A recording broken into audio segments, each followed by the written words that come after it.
Pierre Palmade a passé 4 mois à l'hôpital après avoir causé un horrible accident de la route à Villiers-en-Bière, en Seine-et-Marne, le 10 février dernier, conduisant sous l'emprise de stupéfiants et faisant 3 blessés graves.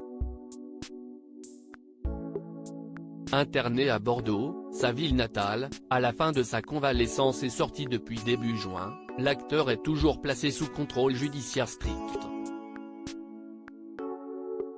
Disparu des radars depuis, l'humoriste de 55 ans a ressurgi le 24 juin dernier, filmé dans la boîte de nuit bordelaise Ultra Club entre 3h et 5h du matin. Si plusieurs sources attestent qu'il n'a pris aucune drogue durant cette soirée, BFM Télévision révèle ce mercredi 5 juillet que l'ancien acolyte de Muriel Robin est de retour à l'hôpital de Bordeaux, en service d'addictologie.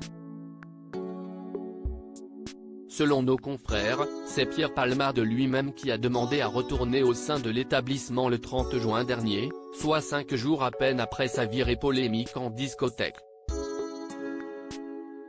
Pour Guillaume Davido, médecin addictologue à l'hôpital Bichat Paris, il s'agit d'une sage décision, lorsqu'il y a des patients qui consomment beaucoup et qu'on sait qu'on aura du mal à gérer la période de sevrage, il faut mieux l'encadrer.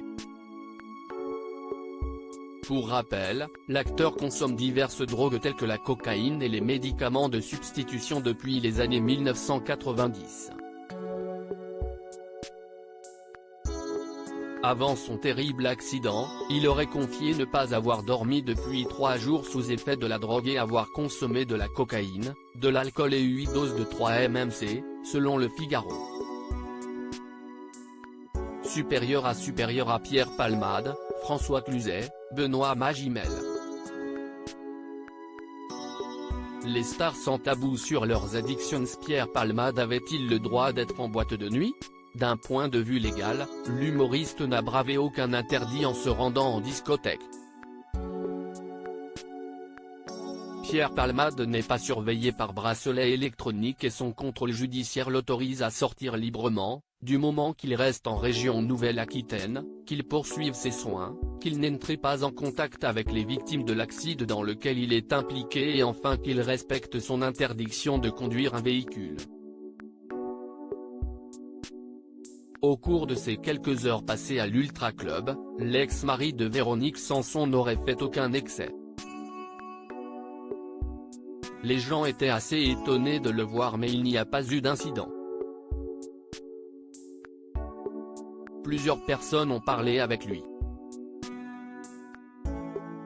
Il avait l'air à l'aise dans le carré VIP.